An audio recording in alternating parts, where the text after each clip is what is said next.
hard determination, then you will achieve your goals. You will achieve your. So akaanza kuniambia story. Akaniambia mimi nikijoin form 1 hakukuwa mtu mwenye ana perform zao.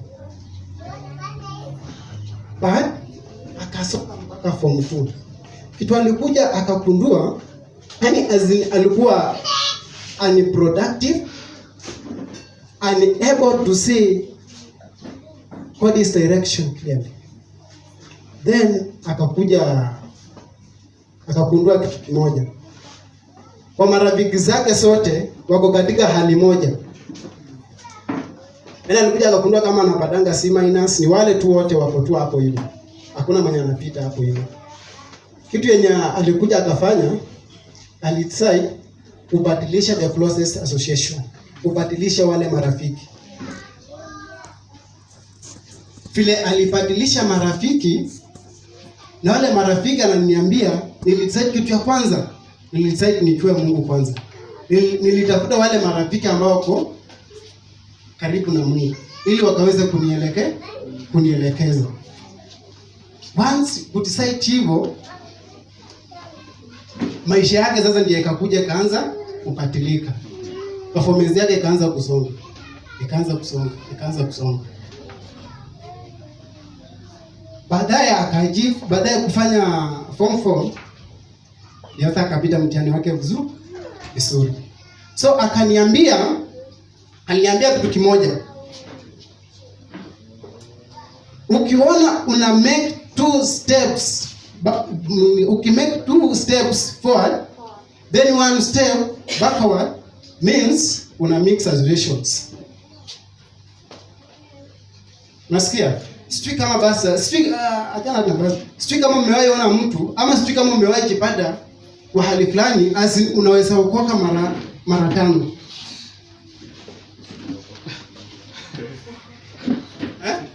Yaani leo ukikuja Bishop Nabot au piri hapa hivi, unaona kweli nimeokoka. Hata mpaka unafili waje tu niende leo waniombee. Unaenda wanakuombea. Ukishatoka hapa hivi, hata haitafika jioni, maybe kitu kama saa 1 hapa hivi umeacha kuokoka. Tukiwa na crusade hapo Wangike, upate bishop mwingine na upiri, unaona tu kweli waje niende waniombee. Unaokoka tena. Unaenda wanakuombea, unaokoka. Ukishatoka pale 2 days tena hauna uokofu ndani mwako. Una mix associations. Kuna vile leo unatembea na wale watu ambao wako karibu na Mungu, kesho unatembea na wengine. Avoid to mix associations. Sika tunaelewa. Avoid to mix associations. The less you associate with some people, the more your life will improve. Tuko pamoja? Okay. Kitu ya pili, tumeongelea about association, tunaenda recreate. Hizi ni vitu ambazo nakwambia vinaweza kufanya ama vinaweza kuelekeza ukibada a stagnation point. 1 is association, 2 recreate. There is no future in the past. Nela. There is no future in the past. Stop looking where you have been and start looking at where you can be.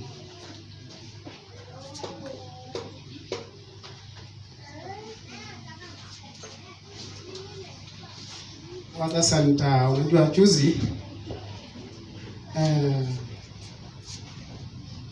nimekuwa kwa plot yetu, kuna vijana walikuwa wamewana. So I think hii kitu pia basta aliongelea kitu mpaka nikasema kwani kuna mtu alienda akaambia basta namna gani? Hawa jamaa wamewana, lakini hawajasonga sana, ni kama wako na mtoto mmoja. Lakini kuna kitu inawasumbua kwa ndoa yao, inawasumbua kabisa.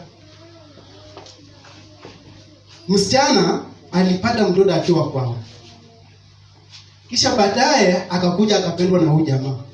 Huyu jamaa akamwambia umefaa kuwa bibi yangu, na wakaoana. Lakini kitu yenye inasumbua huyu jamaa ni moja, anafikiria kuhusu baba ya huyo mtoto.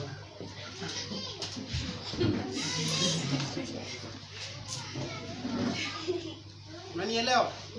Anafikiria kuhusu baba ya yule mtoto mwenye huyu msichana aliaje nyumbani.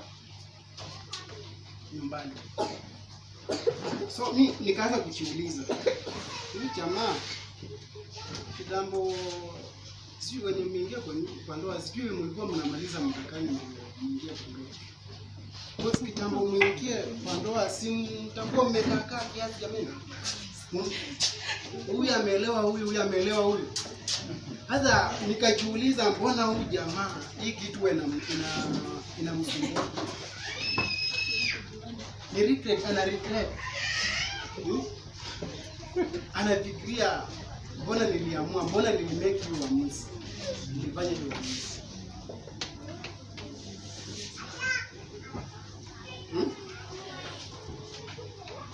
Tunaelewana? Shika umepata hiyo point. Regret. So niko sure ina waste huyo jamaa kabisa. Na itamwaste miaka nenda miaka rudi kama hatapatilisha. Nakwambia hakuna siku ata make any step forward.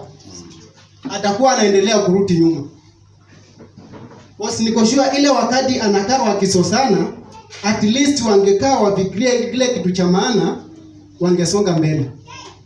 So jamaa sasa hizi ukiangalia kama ameweza kuondoa kitu kama 2 years. Niko sure maisha yake na yule mtu mwenye walianza na yeye maisha, at least yule mwingine ako mbele yake sana. Na kitamba mpate itamkarimu mwenyewe, at least itamkarimu. Regret inaweza kuelekeza the stagnation point in your life.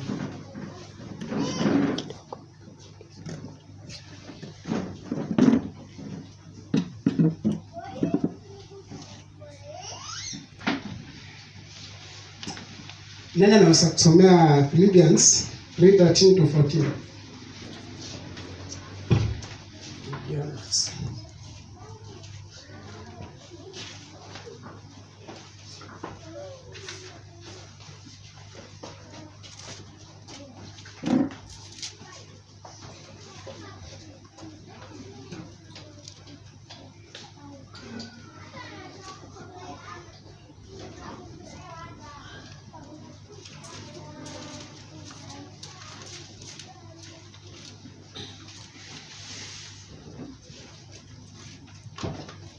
Umempata?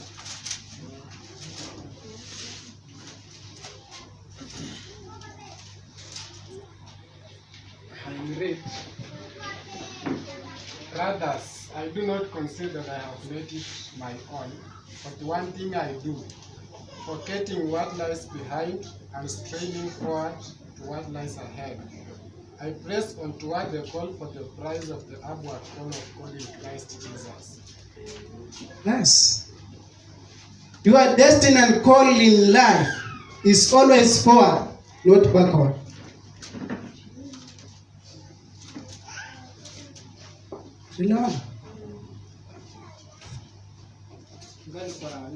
Anasema before maneno yaharibike ni vizuri kuyarekebisha mapema. Okay. Hii ni advice yangu na advice hivi kwa youths. Nimempea mfano youths wala ambao maybe mko karibu kuingia kwa ndoa. Niseme wale youths ambao kwa high school na shule ya msingi. Wale at least tumeshamaliza. Choice yako is very important. Is kufanya kesho uanze kuregret. about relationships. Take care with relationships. Isikufanye siku moja ukaweze kuanza kuregret kwa maisha yako. Najua kuna jamaa na jamaa alikuwa ananibea story. Alikuwa anasema walikuwa wanauliza. Mwalimu anakuja aulize, "Kalisa unataka kuwa nani?" Mwambie nataka kuwa mwalimu. Na wewe nataka kuwa engineer. Aseme wewe Clinton nataka nikuwe engineer. Na wewe Medrin, wewe Stephen nataka kuwa daikon. Daikon ni but who is a daikon? Thinking rich man. Wewe hoga ndiven, daikon si ndio? Is a mimi kulingana na mimi is a big entrepreneur ama hayo waje sema tu bwenyenye si ndio? Alafu wakuja waulize, wameuliza Stephen, wameuliza Kalisa hata nataka kuwa mwalimu, Clinton ni engineer. Alafu Steve anataka kuwe daikon. Alafu Medrin na yeye wakamuza nataka kuwe nani? Wife to Steve. Wife to Steve. Mnanielewa? Bibi ya kwenyenye. Wote wako shule, huyu anataka kuwa mwalimu engineer, Steve akuwe daikon akuwe kwenyenye, alafu Medrin akuja akuwe wife to kwenyenye. Mnanielewa?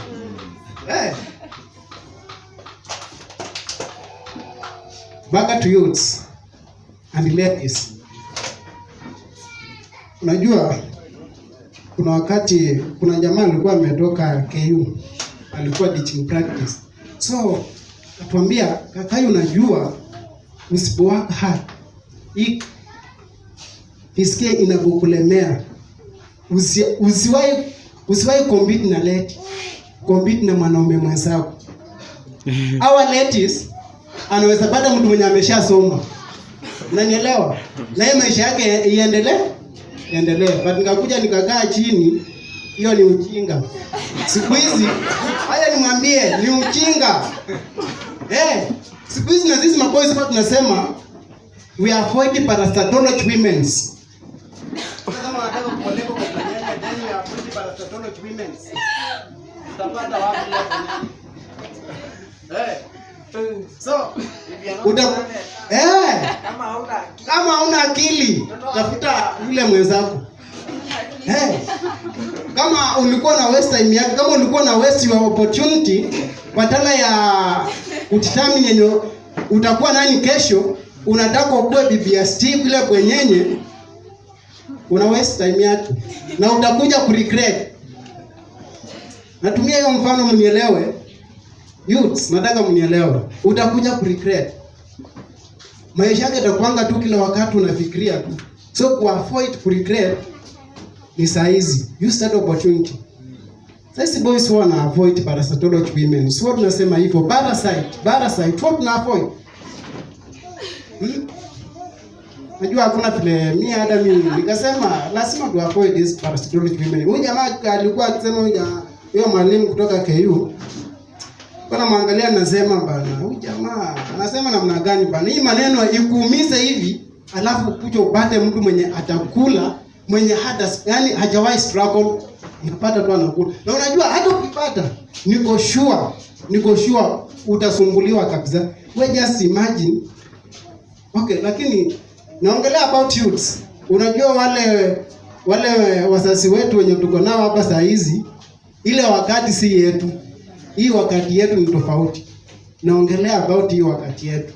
Hii wakati yetu, just imagine umepata bwana kwa hii wakati. Wewe saa hizi rikasepu anafanya na Equity Bank. Then amekuchukua wewe,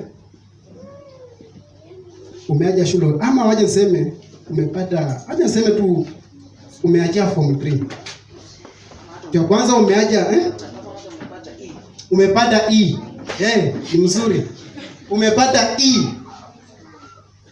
Jamaa ameenda aje useme amesomea University of Nairobi. Alitake BCom, akaspecialize kwa accounting, anafanya na Equity Bank.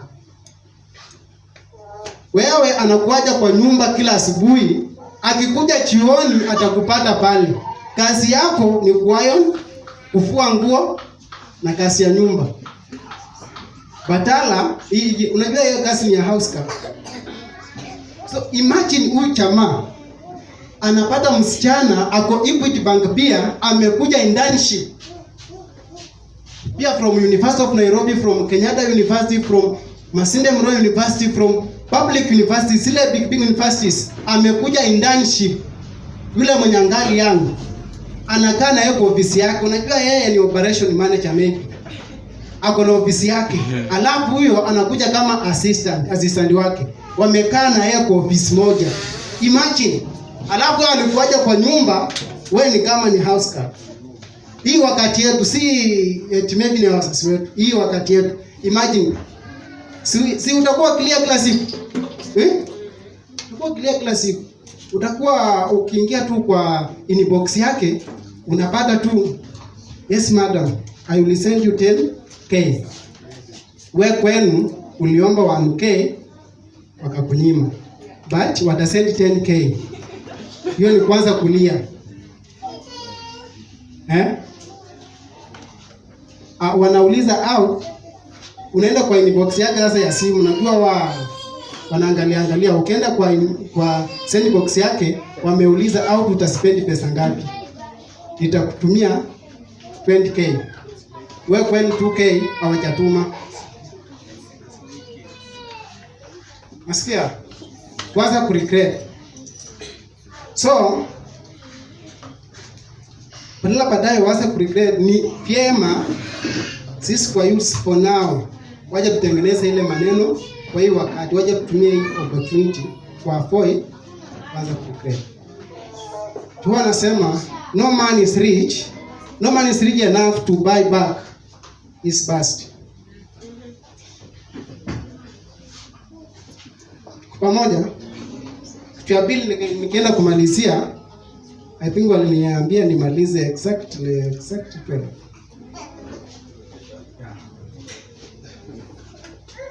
Ili kitu kingine siendelee, si ndio? Kitu kingine limitation. Limit. Kiwango ambacho tunajiwekea kwa maisha yetu inakufanya tukue stagnant. Inakuja kwa wasasi wetu sasa.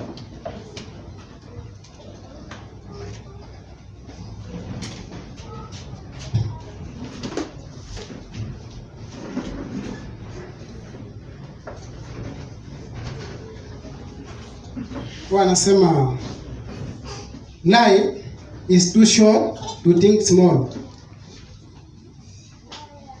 Think big. Limitations in our life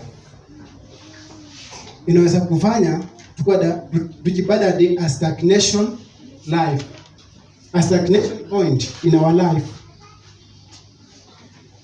Okay, mfano ukienda katika kijiji chenu, ukienda pale mashinani, ukiangalia tu vizuri, kuna familia ambazo zimebaki kwa stagnation point kwa maisha yao tu, wamepaki tu pale kwa sababu ya limit ambayo walijiwekea. Hawa naongelea about our parents, kile kiwango ambacho wamejiwekea katika maisha yao. Ukienda pale mashinani utapata kuna tu familia, kwanza wataanza kuita kwa mwalimu Andrew. Pale kwa mwalimu Andrew, first born wanakuambia kwa Kenyatta University. Second born wanakuambia anachukua medicine University of Nairobi. Third born ni hivyo tu ako university. Fourth born pia ako university. Watano ako Lenana High. Ukienda kwa familia, mnanielewa? Nataka mnifuate. Ukienda pale nyumbani utapata wataanza kuita ili jina kwa mwalimu Andrew. Nielewe, kwa mwalimu Andrew. Wala mwalimu Andrew, first born, anadek engineering, civil engineering, Kenyatta University. Second born, anachukua medicine, University of Nairobi. That born, ako Masinde Mulilo University. Fifth, ako Lenana High. Kwenda kwa familia ingine. Seme kwa msee maybe msee Wanyonyi maybe. First born anachoma makaa. Second born walishika Kochela. Walimshika Kochela. Ni nini ilimpeleka jela? Alipea maybe msichana wa class 7 mimba. Alipregnant at class 7 kai. Ako jela. That born yeye anasumbua watu kabisa kwa hiyo soko yenu. Yaani huwezi pita saa 3. Ikipita saa 3 mkwe watu 4 wanaume. Ndio mpita hapo.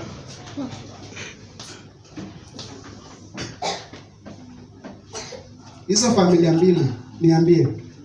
Inaongelea about wazazi wetu. Limitation in our life. Kujiwekea kiwango kwa maisha yetu.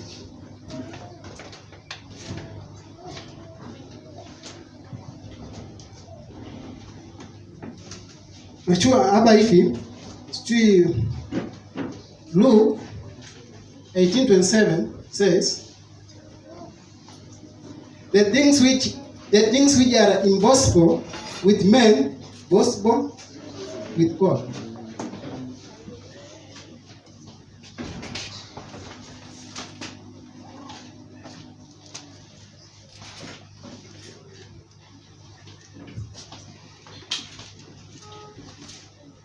Usikia?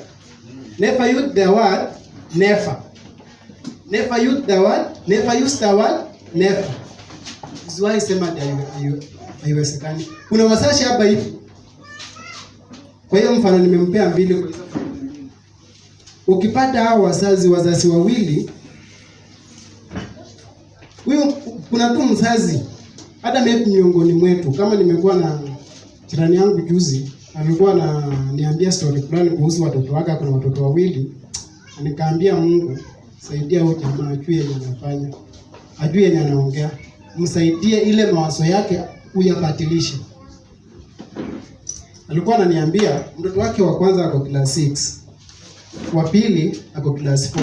So alikuwa ananiambia yule wa pili ni mfulana, akifika tu class 8, akifanya tu hivi, kitu ya kwanza anataka ampeleke mechanics. History namwambia ukweli. So nikasema kama wewe mzazi unaweza fikiria hivyo, yaani umeshawekea mtoto wako limit ya maisha yake. Na umeshanena yule mtoto hata struggle aje ataenda. Akimaliza tu class 8 lazima ataenda. Beauty wa Neston haya mekaniko. Amini moja, hata kama kwa familia yenu hakuna mtu ameenda university, amini na uombe.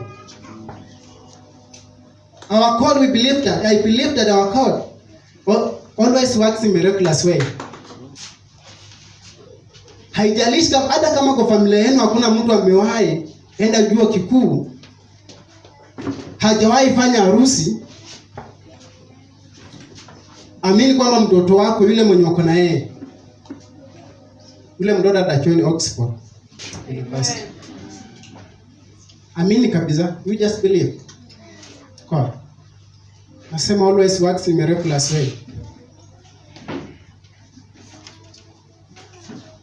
Si kwamba ukiweka tu limit kwa familia yako, useme tu mtoto akifika, au nasema tu mtoto wangu akifika class 7 macho na sanga tu kuwasumbua. Yaani wakifika tu class 7 tu hivi, mimi mtoto wangu macho naanza tu kuwauma tu. Sijui shida ni nini, ni kama wamewaroga. Sio kwa kusema hivyo nasema, lakini hata kama wamewaroga itaibisha matui. Sasa huyu ni mzazi mwenye anasema watoto wako wakifika class 7 wanawaroka, sijui mage na inaanza kuwasumbua. So anasema ataibisha matui wapeleke polytechnic. The area polytechnic yenye iko karibu. Wewe unajua vile polytechnic ilikuja kwa ajili ya wewe na watoto wako. Hujaamini siku moja watakuita graduation ukuje sehemu zingine, hata siku moja hata wakuite graduation, hata siku moja tu upange tuseme waje tuende. Unajua hii maneno yanafanyika, unaweza hata enda US graduation ya mtoto wako. So wazazi tafadhali, uko na watoto wako, build their nest on higher. Usiwape limit kwa maisha yao. Once you speak that words, ni yale tu maneno yatafanyika. Ni yale tu maneno. Unajua sangine waja niseme tu kweli. Ukiuliza my brothers there. My brother. Mimi ni first born. Tuko na wasichana karibu 5 mbele. Na ndio mimi nikawafuata sasa first born kwa fulani. But shida yenye nilikuwa najiuliza, hii maneno namna gani? Kwani nitakuja nikuwe nani? Nikuwa shule ya msingi. So, bwana nafikiria, hii maneno ndio nilikuwa naogopa hata kufanya. Nikiwa hapo class 4 nilikuwa nasema, class 8. Hii maneno itaniaibisha. Sitaki hata nifike. Nilikuwa na perform kwa kabisa. But babangu kila wakati alikuwa, nakumbuka kabisa siku moja alikuja kwa karibu na keja yetu, tulikuwa tunachoma ile nini after kupika ile marakwe ile ujavinywa na baki. So tulikuwa tunachoma. Alafu moshi ilikuwa inaenda ikirudi chini hivi. Sio aliuliza swali gani according to physics. Sio akaniuliza mbona hii moshi inaenda ikirudi chini hivi? Mbona badala ya kuenda tu hivyo inaenda ikirudi chini ndio yaende. Inaenda ikirudi chini ndio yaende. Akipiga jibu. Mwambia mzee. Hiyo tu ni kawaida yake. Kumbe alikuwa na base kwa physics. So niambia, lakini unajua Simon siku moja utakuwa engineer. So alikuwa na tinga ya kushaga. So ikiharibika, mtu mwenye alikuwa anachukua twende kutengeneza hiyo ilikuwa. Na alikuwa ananiforce na mimi nilikuwa nachukia sana. Naenda hapo hivyo tunainama ananiambia unajua siku moja utakuja kuwa mtu mkubwa. Anachukua vitabu tunakaa na yeye. Kwa watoto wake wote tunakaa na yeye. Bosi alikuwa anajua na perform kwa. Tilishangaza akaanza kuniweka karibu na jamaa anaitwa Charles. Sasa hizi ni kadeti ametoka juzi Israel. So akaanza kuniweka pale karibu na huyu jamaa. So kaanza kutembea na yeye karibu.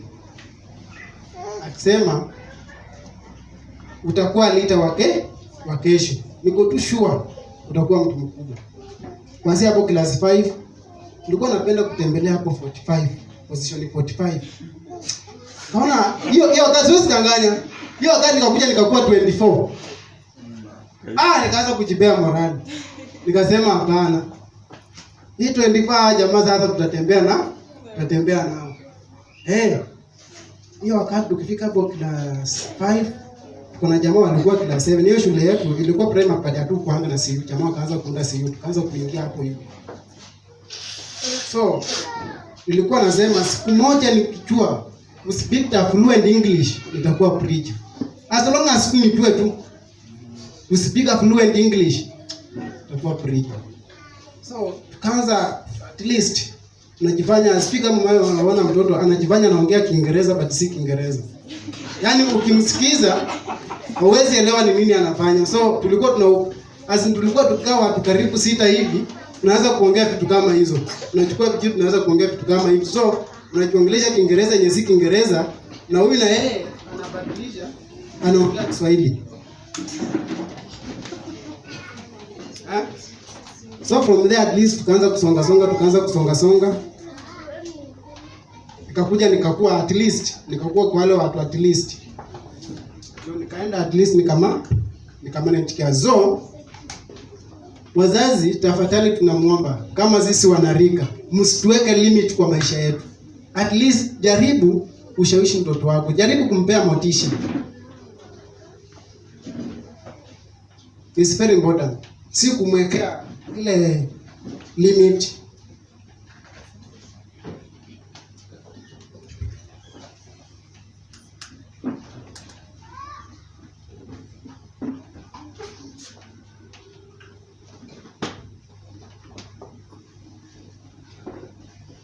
Kwa Bible alikuwa anasema, never tell a young person that something cannot be done.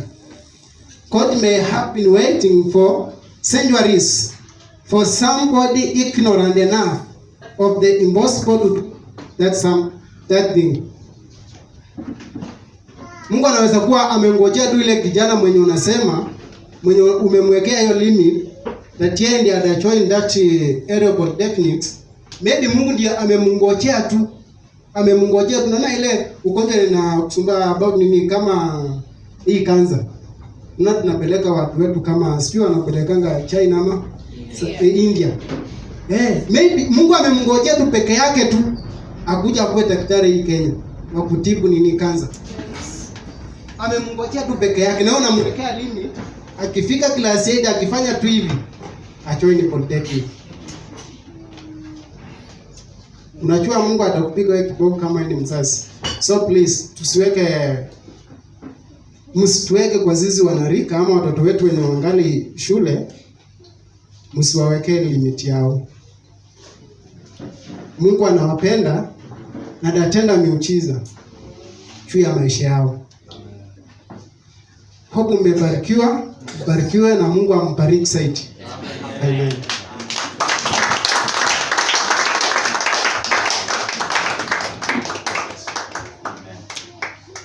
Praise the Lord.